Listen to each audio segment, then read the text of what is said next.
Last week I shared with you a homily about the healing power of touch, and touch, how it is experienced, especially when it is offered from with intention, with faith, as opposed to just random incidental touch as Christ experienced in the crowd.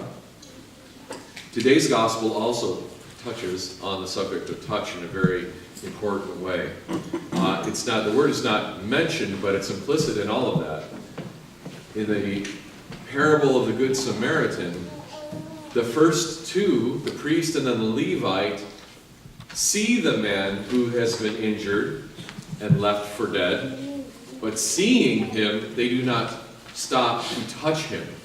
They go by on the other side. They keep distance.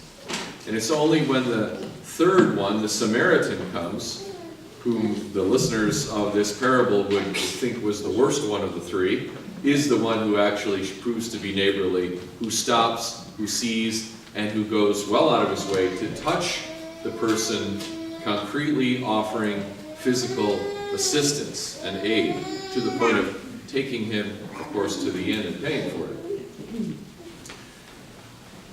Why did the priest and the Levite walk by on the other side?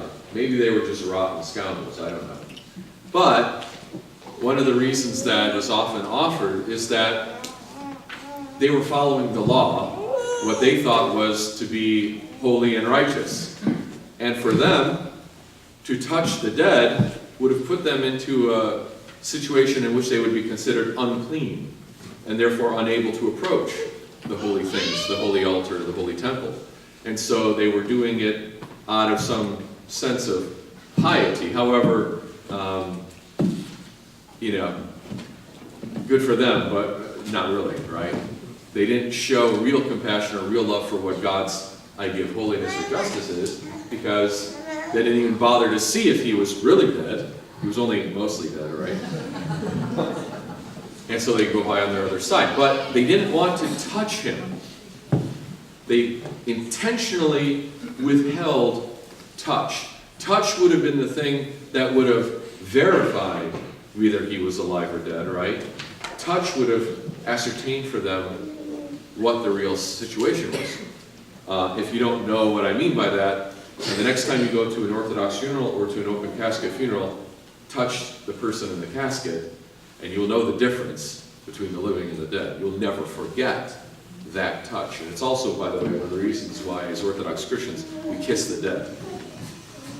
Father Josiah Trenham, in his catechetical lecture, says, "You are not yet fully Orthodox until you are ready and willing to kiss the dead with your lips." If you've never done that as Orthodox Christians, you are missing out. You think, what? You're crazy. Yes, I am a little bit. And I can't tell you, it's participable knowledge. I cannot explain what it means until you've done it yourself, and you'll know it for the rest of your life. So there is no touch given to the injured man until the Good Samaritan comes. And then he gives him not only touch of his own hands to make sure he's, alive, is able to be helped, but then he touches him through the material means of pouring on oil and wine and bandaging him and taking him to a place of rest and making sure he is fed. These are all elements of touch. They're all elements of physical assistance. The Levite and the priest, maybe they had good intentions, maybe. And maybe as they walked by, they said to themselves, "That person will be in my thoughts and prayers." And they kept walking, right? Now, if you're here and you hear about something horrible taking place across the world, there's nothing you can really do about it. Thoughts and prayers are great. That's what you should do. But if the person 5 feet, 10 feet, 3 feet, 1 foot away from you is in pain and suffering, and you just say, "Thoughts and prayers," isn't that like the priest and the Levite walking by on the other side? That's a moment in which we are literally within reach of giving some physical help or touching somebody with a healing touch, with assurance, with gentleness, with kindness.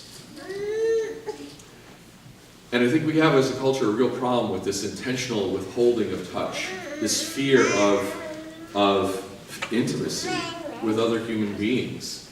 And I think it's paying horrible dividends in our society. Because what happens is then the only touch that is remembered is negative touch, very often, abusive touch. That becomes the dominant idea. People are afraid to touch or be touched because of those experiences.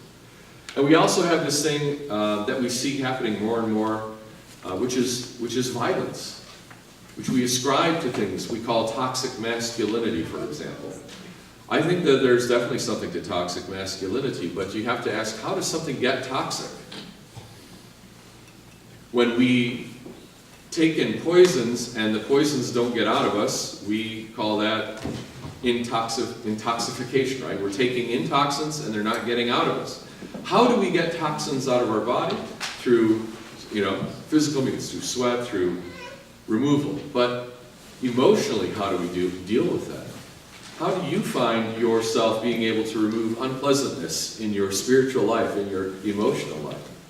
You need to have some connection with another human being very often to help that get out of your head, out of your heart, and in a sense even out of your body, the pain, the physicality of that. And it would be my guess that the problem that we see in this society with toxic masculinity, with violence, and it's not just men, but primarily we see the very violent is in male situations, is that men in particular are not able to experience or being raised in such a way that they don't know how to have this kind of healing touch in their life. They're, at a certain point, touch is withheld from them. And I think that it becomes something very toxic about that. How many of you ever did a mosh pit when you were younger? Any of my 80s folks, 90s folks done mosh pits? I don't know who invented the mosh pits. I think it came out because of punk music, and then it kind of grew from there. If you don't know what a mosh pit is, where you go to like a rock and roll concert, and there's for some reason a riot breaks out in the general admission section in the front of the stage, and people just start running into each other really hard, smashing, and it's just ridiculous. We were complete idiots doing this, right? We get hurt. But why? Why would we do that? Because I would say that in those situations, especially for those real hardcore punker types, that was the only way you could intentionally touch another person. You could have incidental touch maybe in the crowd, but you could not have this like physical interaction with another person unless it was clothed in this kind of strange ritual of violence. I don't think those people had much kind, gentle physical touch in the rest of their life. And so the mosh pit became a healing for them, believe it or not, a healing experience for them, because it was only in that environment that they actually felt the touch of another human being. And because there was rules to it, unstated rules. You weren't allowed to be a jerk. You weren't there to hurt people. You were there to have fun, but the fun was kind of risking hurt. It was a weird thing. It's a weird thing. If you've never done it, maybe you don't need to, but maybe someday you'll see it and say, I want to try that, see what that's all about. I don't know. Participable knowledge for that one.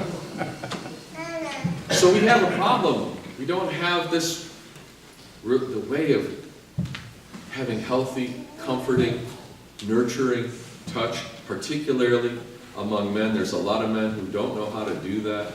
Hopefully they get married and they figure out how to do that with their spouses. If they don't, you can be assured that that marriage is going to suffer and wives, the same is true for husbands. Your husbands need to receive that touch as much as given. In fact, a very wise marriage counselor who was a former police officer, so he was used to handling himself in violent situations, but then went on to become a marriage counselor. He recommended that every couple have at least an hour and a half or 100 minutes or something a week of non-sexual physical intimacy. And if you've ever taken my premarital class, you've heard me tell this to you. And what does that mean? That means just touching each other physically without it being something leading to something else. something grasping or grabbing or selfish. Something that is just comforting, healing, gentle. If you want to take a quick barometer on how well your marriage is doing, just ask, where's that touch? If it's not there, get to it. Don't wait. Hold hands now for the rest of the liturgy. I don't care. Get to it. You need it. Go home, do foot massages, shoulder rubs, do all that stuff. And later when you want to come together as husband and wife, you will find that that will be fantastic, because you will have established an experience of comfort and nurturing and safety and gentleness between each other that leads to trust. You need to have that. Now, if you're not married, say, well, I like that too. That's good. Non-sexual physical intimacy is good for you too, right? Just make sure you're doing it in a wise way. You're not putting yourself into compromising positions. You're not tempting yourself into falling into situations you shouldn't be in. But have it too. Have it too. You know, you see it in children. When was the last time you saw boys holding hands? Little boys will. It's so beautiful to see little boys. Or holding on the shoulder to shoulder and walking down the street. We did that when we were kids, but somehow we got older and we got afraid of that. Afraid of being called names or whatever. Stupid. It takes a real man to be not afraid to be physically gentle and comforting. It takes real courage. So be man. I don't know what else to tell you about this today. I told you we were going to get... I didn't want to preach about uncomfortable subjects anymore. So this is about comfort. This is about comfort. We need to do this as Christians, especially. And I want to say, you know, lastly, the church is all about touch. There is a materiality and a physicality to our worship and to our community, which is intentional. The fact that we kiss the icons is to remind us that we should be kissing one another. We kiss the icon, the face, to greet them. In Romania, there's a greeting that people offer to each other, especially to priests or to maybe to your elders or to gentlemen, to ladies. They say, "Sară mână," which literally means, I kiss your hand. Now, that's because in more polite and civilized days, people literally greeted people and kissed hands. Now people don't do that, but they say it. I know a priest who got really upset. He said, "Why are you saying it? Do it if you're going to do it. Don't just say it." And I think he's got a point. We should get back to that civilized, gentle touch that we used to have with each other. And not just in Romania, but in America too. Americans have gotten so tight. Why? We need to greet each other with a kiss. That's the Christian model. Either you kiss on the cheeks, 1, 2, 3 times. I don't care how many times. Do it 20. Love one another. Be gentle. Did you do your homework last week? Did you shake somebody's hand, a stranger's hand? I asked everybody to go shake. How many of you actually did it, honestly? Right? I didn't expect many of you to do it, especially not on voting day. That was the day I really wanted you to do it. Shake somebody's hand that you didn't know, especially if you were afraid they might not vote like you. That was your homework. Those of you didn't, you got an F. Go and do it. But this week, ramp it up. Go kiss somebody. Again, with consent. My wife was turning red. With consent. In the Orthodox way. Kiss somebody that you know, hopefully, right? Obviously. Be gentle. Be loving. Show somebody by your touch that that they're more than just a throwaway thought and a prayer as you walk by.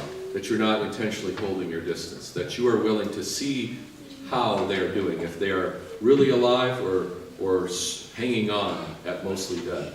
Touch, kiss, love, as the Lord showed us in His very example, His very nature. And the Lord will do the same for you. Every little week, He comes and He touches your lips with Holy Communion. He's giving you a kiss, and you're giving Him a kiss when you take communion. Do it. It's the best thing for you. Christ is among us.